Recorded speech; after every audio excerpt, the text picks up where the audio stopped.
Dali, may 1 of 2 pa ang sige.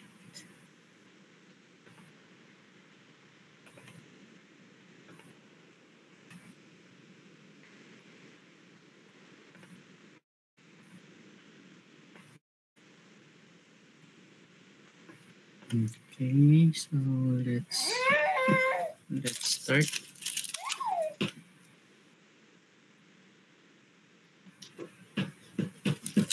So this is our third topic, no? So design process. So engineering. So when we talk about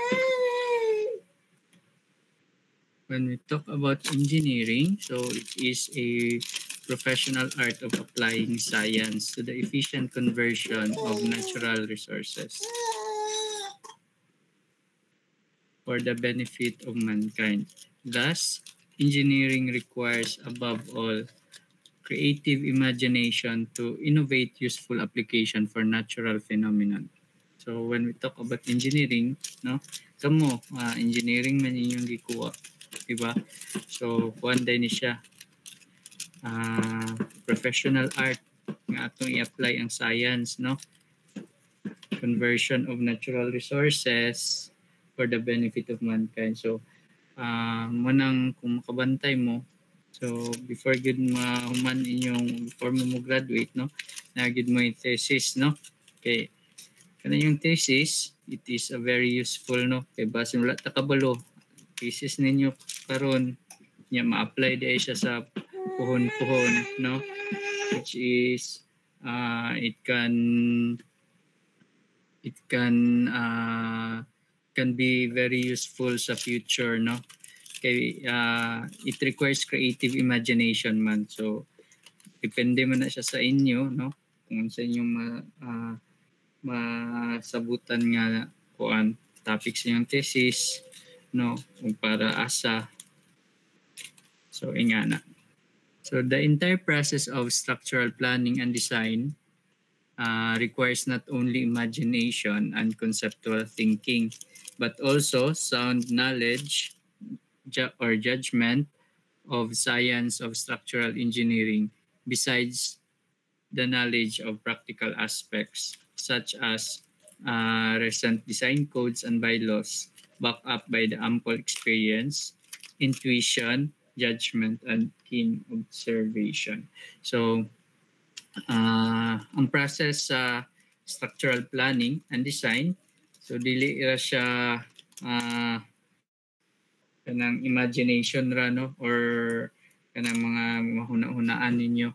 So dapat pod kabalo mo or naamoy kahibalo, no, about sa atong kuan, atong mga codes nga gamiton, no, ng bylaws. So it is very useful, no, nga it is very useful nga namoy kahibalo ana. Then backupan pa gyud og mga experience ninyo, no. Then judgment kay sa like kung naano mo yung mga experience puhon, no, sa field sa kuan, sa field sa engineering as a civil engineer, puhon makabalo naman mo like sa previous projects ninyo naigi gamit niya ing ani during sa project ninyo, inyo naman ang ma-judge kung ay maayo ni siya nga kuno, maayo ni siya nga i-apply sa sunod nato nga mga project, maayo ni siya gamiton sa atong pag-design, maayo ni siya i-apply during planning. So ingana kay na base naman ninyo sa actual. So next, it is emphasized that any structure to be constructed must satisfy the need efficiently for which it is intended and shall be durable during its desired lifespan. So i-emphasize diri nga kung mo construct ka, So dapat masatisfy nato ang need, no? So kung para asa gyud siya, no? Like ang imong kuan, imong structure lugar, no? Imo siyang itukuron ang imong structure to be, ang purpose is para mahimong mall.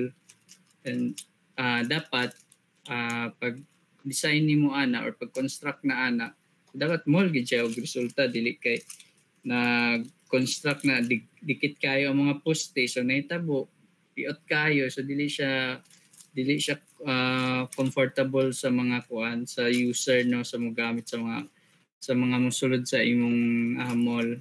So mo na siyang kung unsay purpose niya, kung para asa siya, so dapat mo ginang mahitabo. Then dapat durable siya to its desired lifespan, no? So dapat dili siya matarog sa sin wala pa nagtuig na nahugno na yung building. So dili, no? Dapat makaresist na siya og kuan kanang daghan nga loads, klase nga loads. So the process of design commences with the planning of the structure primarily to meet its functional requirements. So ang process daw sa design, so syempre nagi-planning ana, no? Planning sa structure, di kod pwede nga mag-design ra ka wala nimo giplanuhan. So para ma-meet gyud nimo ang functional requirements niya. So kung unsa gyud iyang function sa imong structure, so kinahanglan gyud siya og plano gyud. So the design of any structure is categorized into two main types. So natay gitawag nga functional design ug structural design. So when we talk about functional design, so number one, it is the structure to be constructed should primarily serve the basic purpose for which it is to be used. So, mata kong gingon ganiha, ang imong structure daw ang primarily iyang primary gyud nga iyang purpose is kuan gyud ma-serve kung para asa siya gamiton. Then second, decide the type of structure. So mag-decide ka kung unsa nga type of structure imong gamiton, kay daghan man, no? Depende man siya sa inyong design. Then it must satisfy the purpose for which it is constructed. So mo ni siya kung gingon, satisfy ang purpose niya.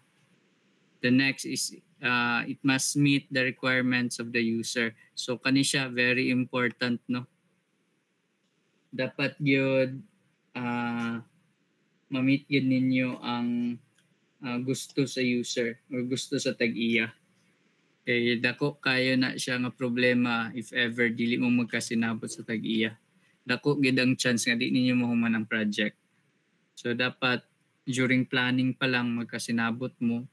Muni siya ang kuan, muni siya kung gusto engineer. Mo ka rooms tanan, ngana.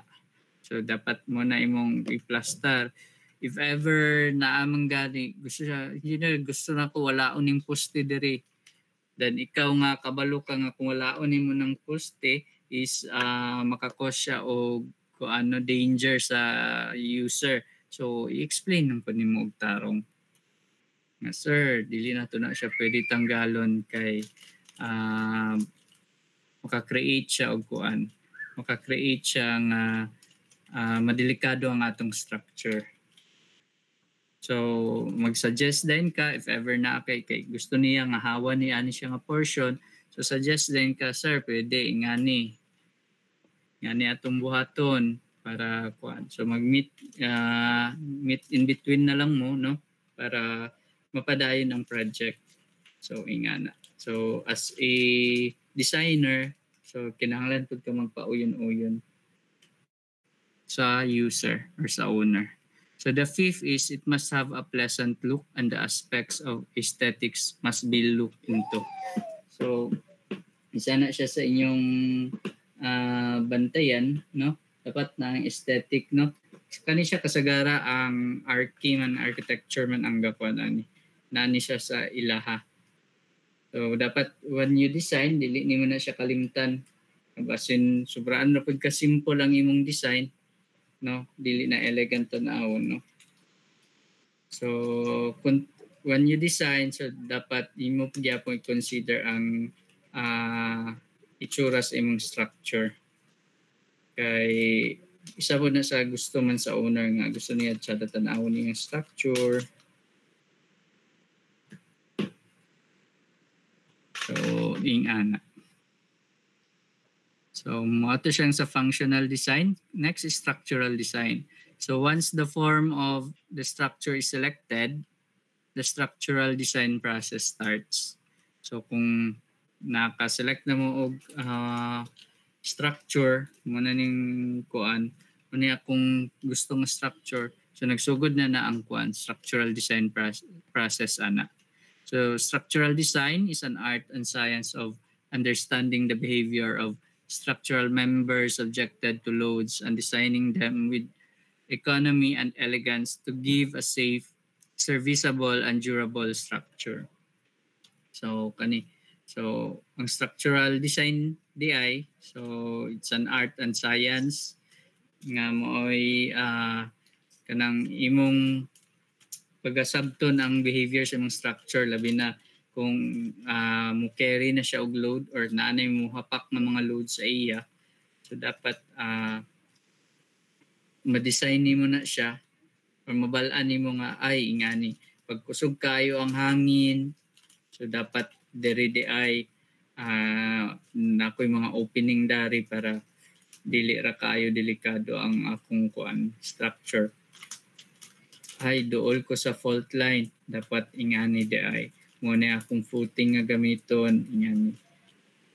Ay bugat kayo ang akong kuan, ang akong second floor, so dapat lig-on gid ang akong column sa first floor para makarry niya. So ingana para pero dili ninyo limtan nga dapat na magpabiling gyapon ng economy, no, and elegance.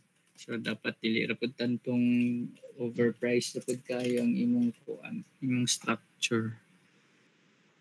So next is the principal elements of reinforced concrete building frame consist of, first is slab to cover large area, beams to support slabs and walls, columns to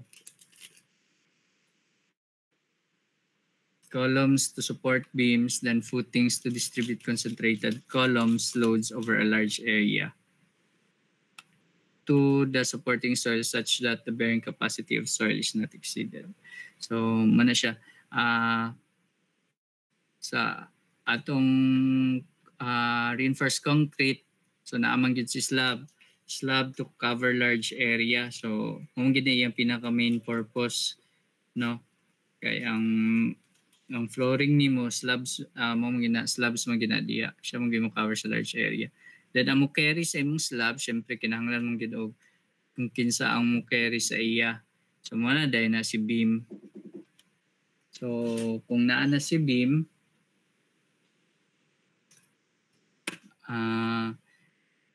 si beam dahil na mo carry sa imong slabs ug sa imong walls. Then kung naa na kay beams, syempre ang load lugar sa beams asa naman po ilabay, so syempre dire na po dayon sa columns to support beams.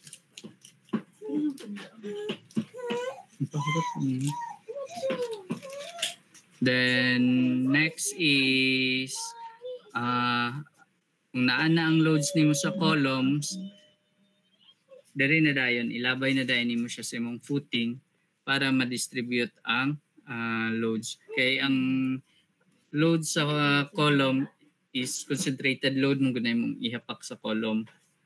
Tumanang kinanglan kag footing para ma-distribute ang concentrated load. Kay kung halimbawa wala kay footing so may mahitabo.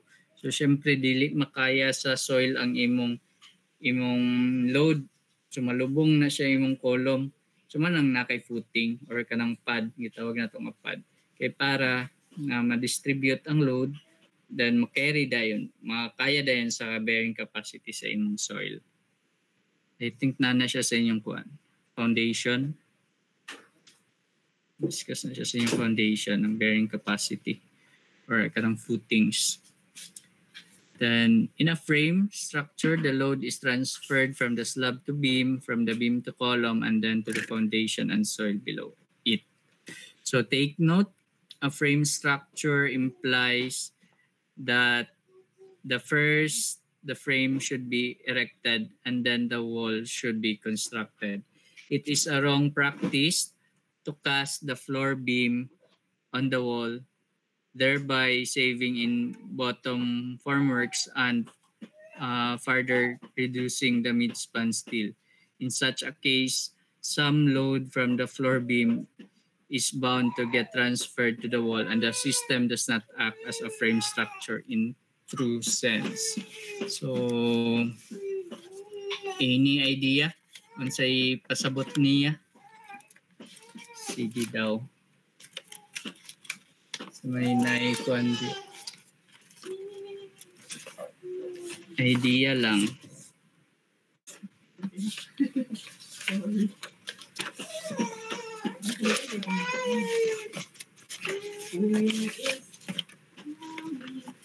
Where is the money?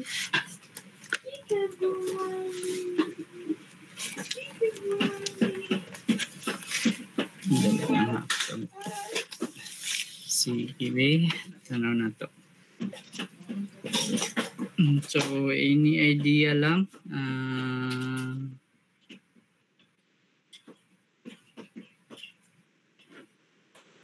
Baldon? Nasi Baldon?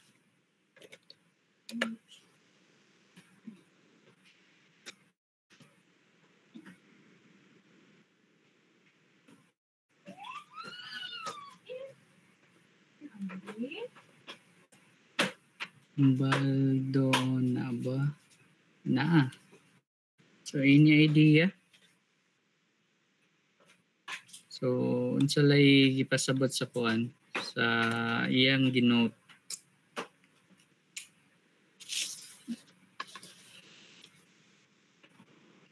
Baldon?